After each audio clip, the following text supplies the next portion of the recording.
Hello and welcome back, amazing ladies. Super glad to be here. It is day 9 of the Grow with Grace experience. Today we are going to be going over launch events. So what, Carrie, exactly is a launch event? There are many things that you can do to, grow, engage, re-engage with your possible clients. But the two that we are going to be looking at today are challenges and webinars. So when you are initially getting going, I think those personal relationships mean everything. However, these events can really get you into momentum, and I think can actually be really fun to do. And the beautiful thing about them too is they are rinse and repeat. So you are not reinventing the wheel. Russell Brunson actually, he teaches the perfect webinar. And his whole strategy, he teaches this to really big name people. He actually says, do a webinar and the same one every day or weekly. And while I don't really subscribe to that, it's a great way of just like listening to your audience around, getting to know what they want, what they need, and then putting an offer out there. You don't need to keep switching it up. And actually, I love simplicity. So I do really recommend and teach that you get really cozy comfortable with just one of these, or maybe, it's a challenge 1 month and a webinar the next month, but just going back and forth or sticking with one. So if you have done a challenge, put challenge in the chat. If you have done a webinar, put a webinar. They're also known as master classes. Those two names are just interchangeable. Put masterclass or webinar in the chat. Which one is your favorite? And if you haven't done any, I just want to give you a little bit of guidance today. And I hope that I inspire you just a tiny bit to maybe look at doing one of these.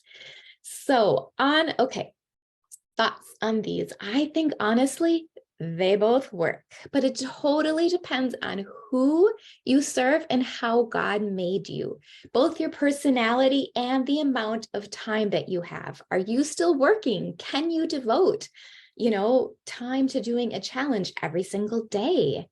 Typically, what you will see for both of these events, I did some research on both of them, the conversion rates are actually pretty much the same. Now, a person who is going to be, pushing the challenges, they're going to tell you that a challenge is better. The person who's doing a webinar, they're going to tell you a webinar is better. However, I think it is really important to just see which one appeals to you and then start there.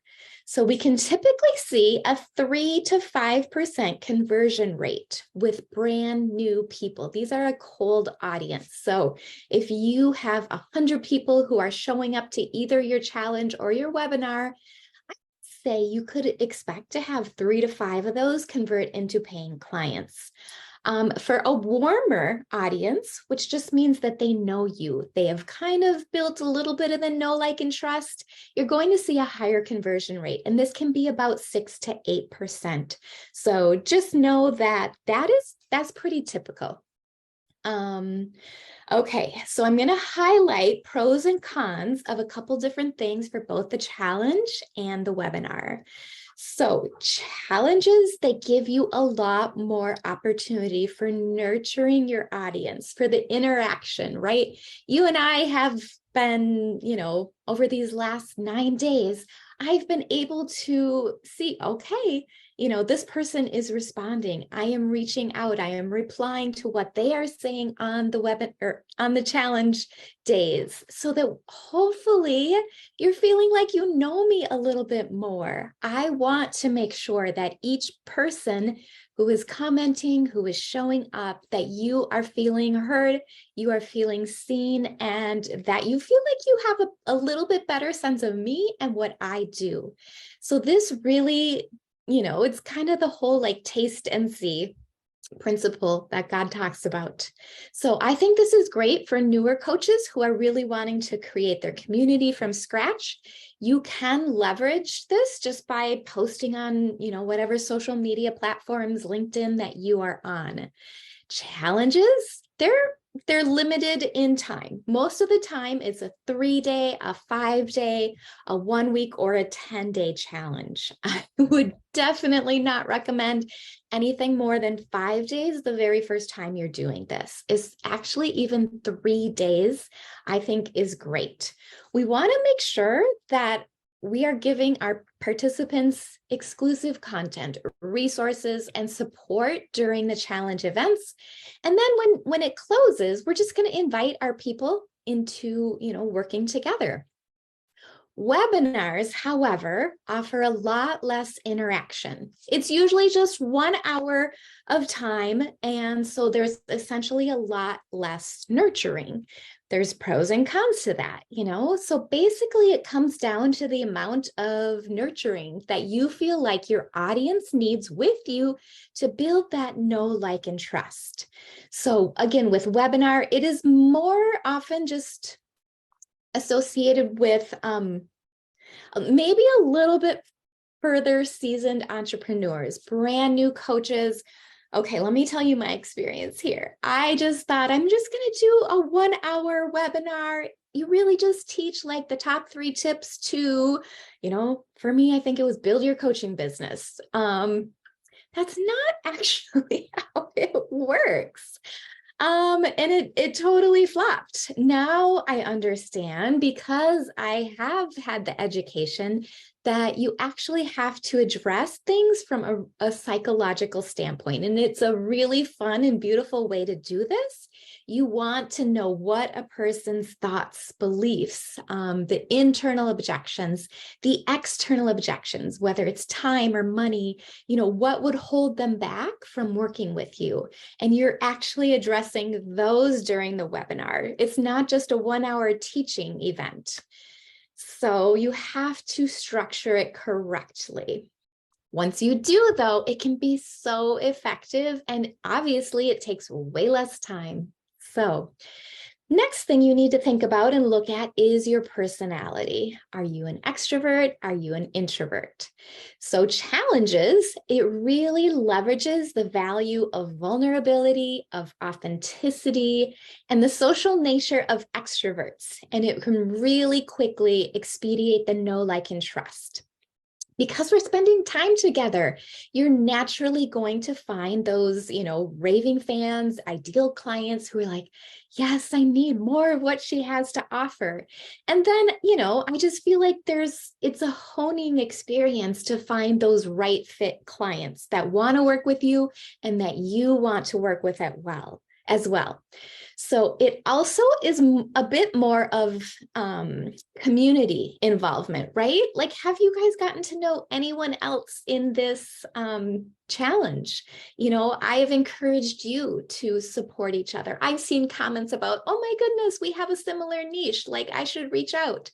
And I love that, because we are sisters.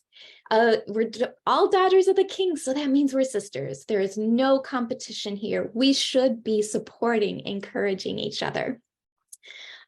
So in challenges, we have more opportunity to engage with the host, to engage with each other, sharing stories and questions, support, collaborations. Maybe you need someone to be, on your podcast. I am guessing that this could be a great place for you to find that person. In comparison, a webinar maybe offers a little bit more opportunity for introverts, especially starting out, someone who doesn't want to be front and center, who is like inching into the expert category. The nice thing about a webinar is you can create slides ahead of time. You can have your presentation. I will always, always encourage you to have your face on there, but you don't have to either. Like, if it's all you can do to just be the voice behind the slides, okay, like we're just going to take one step forward. Maybe next time you can also have your face in the corner. Okay. So with a webinar, though, there is a lot less opportunity for participants to connect, to interact. And so again, there's pros and cons to that.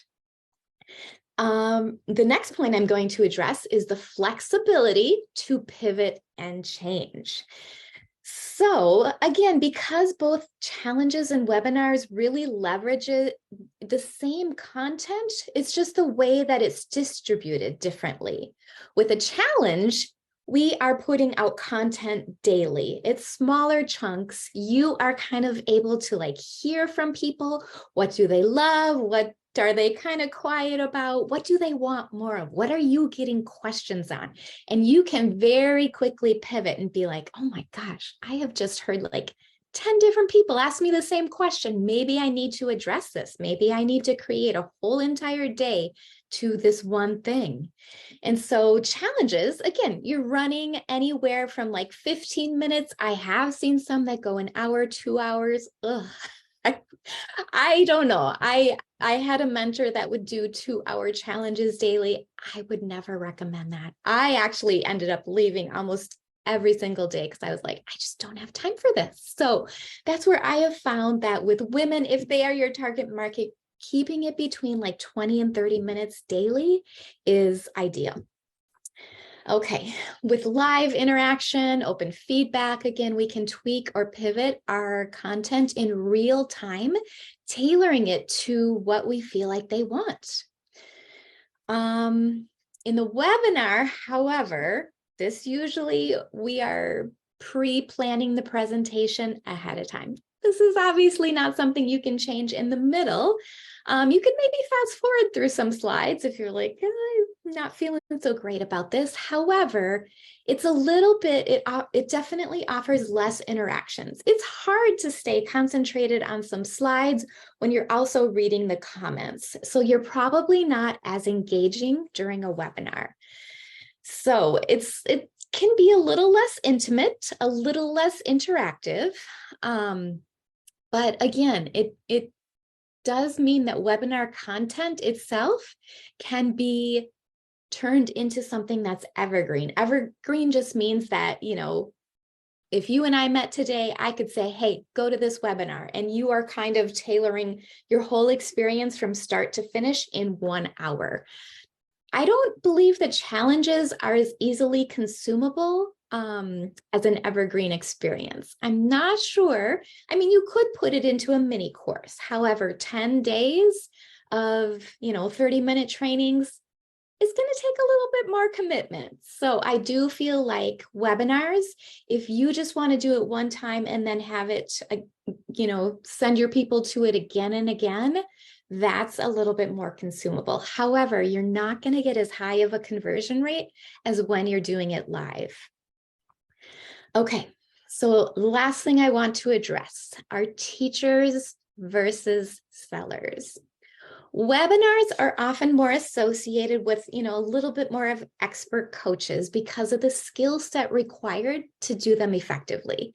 The teaching content in a webinar is kind of the least important section but you do need to be a powerful salesperson, and you need to have the right mindset around sales. We want to be careful that webinars are not just a giant pitch fest.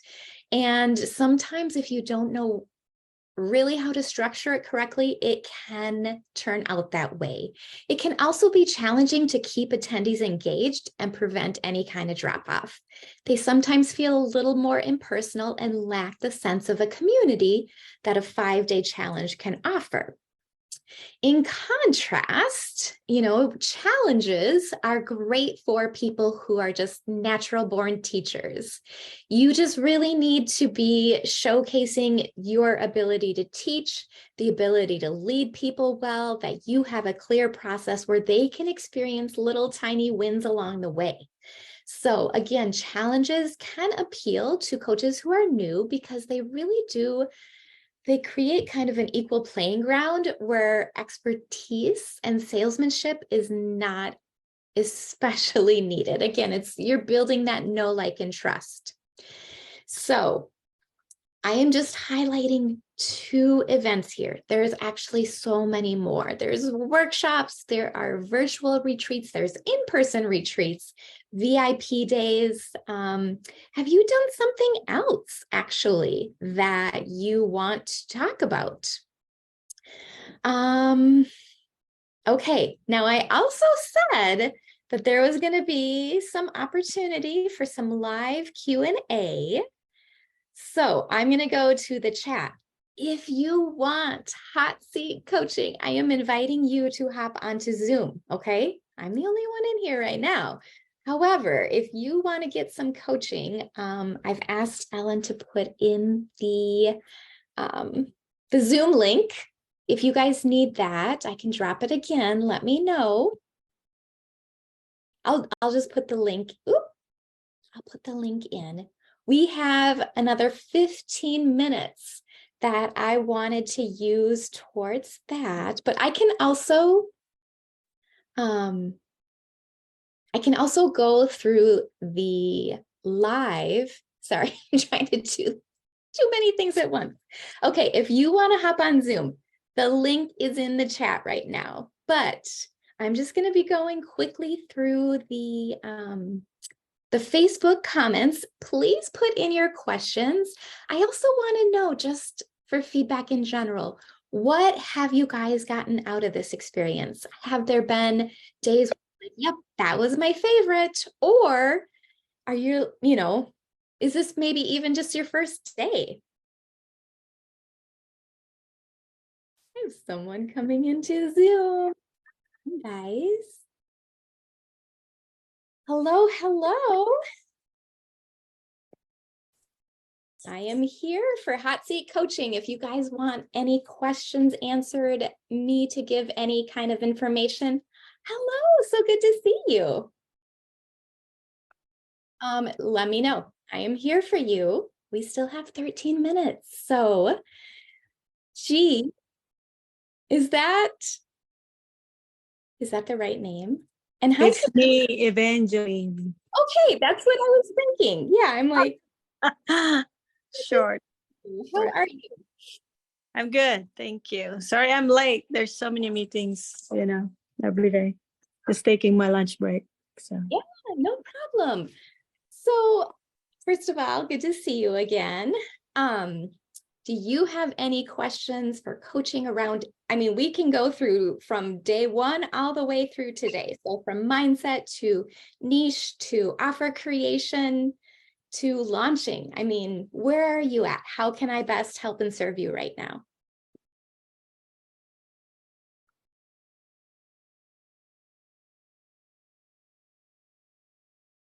I think my number one struggle is the offer creation. Sure. Okay. And honestly, that's my favorite part. So tell me, number one, who is your niche? Mm-hmm.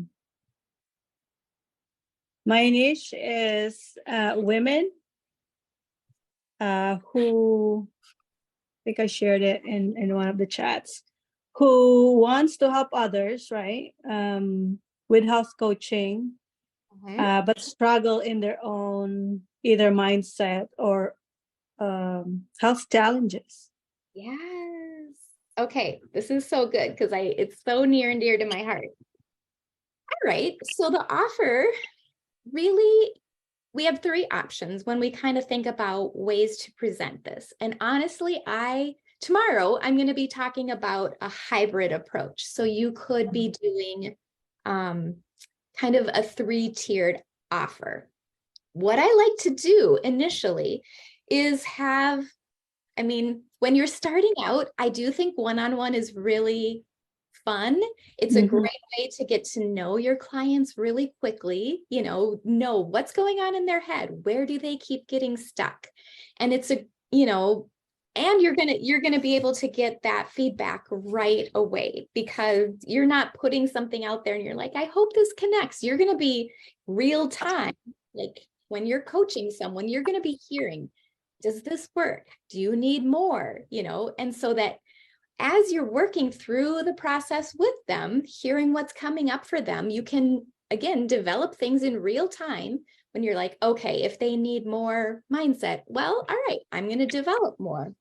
Whereas it's a little bit harder if you start out with group coaching because you're just trying to really, bring in, things that are going to fit for everyone. But after you've had, 1, 3, 5 people go through your one-on-one, then you're going to have a much better sense. You're also going to have more confidence in yourself and knowing that you're going to get better results. So it's just going to be easier to sell it in the future. And it's also very, very scalable when you when you have both offers of one-on-one and group coaching. But do you feel like, starting out, which one are you leaning to, or which one would be better for you?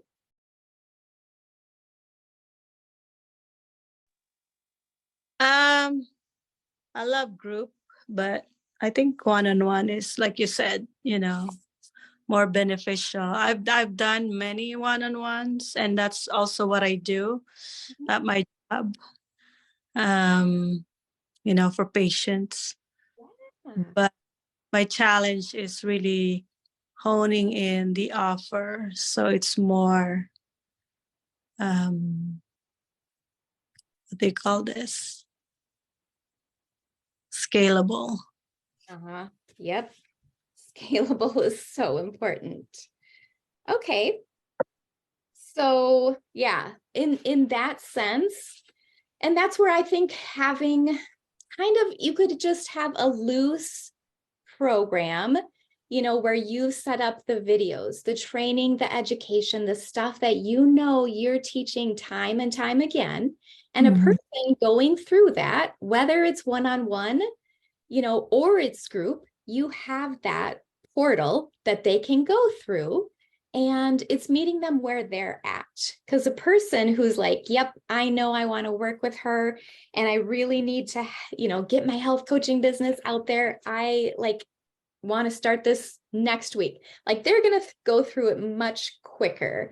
Whereas a person who's like, I've had people join my coaching and they've had babies, and I'm like, please just, prioritize your family. And so they're going to go through it much slower. However, then you could be offering the group coaching, which is just, maybe once a week for an hour starting out, and you could build up to an hour and a half.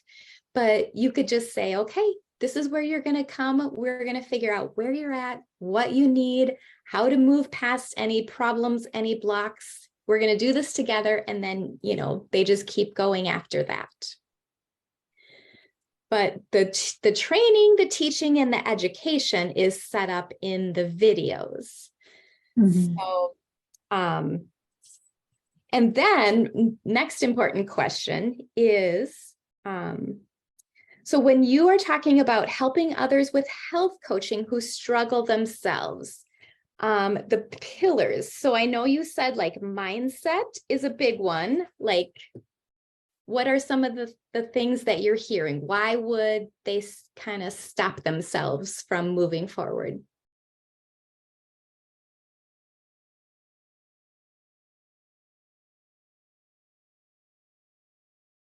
Oh, you're muted. Sorry. Yeah. Some people say, of course, cost, they can't afford it, or they're already in too many programs prior. And so, yeah, I think health is a little more challenging because people don't realize how important it is until such time that they lost it or almost, lost it, more than, the financial, which I'm not an expert on the business side, So that's. Yeah. Well, so then when you think about the transformation, what is that first step that they need to do, even before the objections about getting into the program? If you're like, okay, I'm going to work with you, Carrie, Like, here's the first thing that I think that you really need before we, even think about coaching others, is maybe just their own mindset. Maybe it's, getting into, are these going to be for Christian women, or is it for anyone? Yeah. Yeah. So then it would be addressing, probably their faith and how we can, again, lean when maybe it's growing our trust, maybe growing our faith. But then what practices can we also be putting into place to be taking care of ourselves and taking care of our health? Because, again, knowing, like you and I both know, you can't pour from an empty cup. So we got to be filling ourselves first. And then maybe it's, getting them to a place where they're feeling stable, then being able to look at, okay, how can I help and serve others around me, knowing I have to really make sure that I'm being okay and I'm not over giving. So there's probably stages and pillars and, methods, phases that you can lead them through. You ever helped anyone with this offer yet? Initially, yeah. Okay. Good. Couple And how? women. I think I give away too much, like you said. And I've been doing challenges and master classes for free for a very long time now. And so, like I said, the business part is not my forte, and it's just something that I'm very passionate about. So it's really learning that aspect of it more, and pouring more time and focus on. And I appreciate the things that you share about that. Good. Yeah. Well, again, I think just focusing on her and, making, because again, I understand that there's, when we're like, oh, I don't know, there's issues and stuff, but when we're just giving from a heart of wanting to help that person out there, I mean, I can clearly see who this person is. And we know that, yeah, she needs a lot of help and healing before she can then turn around and reach out and help others. So you're creating and starting that ripple effect, but wanting to support that, just that one health coach or the other person first. So we have just a couple minutes left. Is there any specific questions that I can help you with?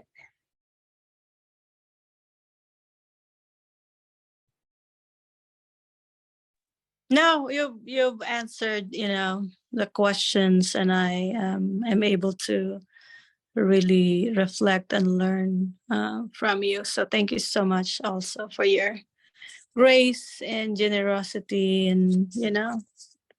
Yeah, no, I'm happy to do it. I'm happy. Okay. So I'm just looking to see if there's any questions here.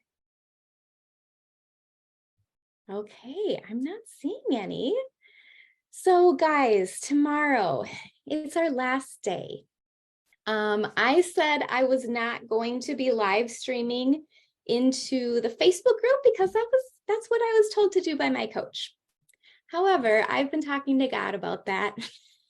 God and I are not in agreement with that. I think, yes, it's going to be better. It's going to be more fun if you are on live.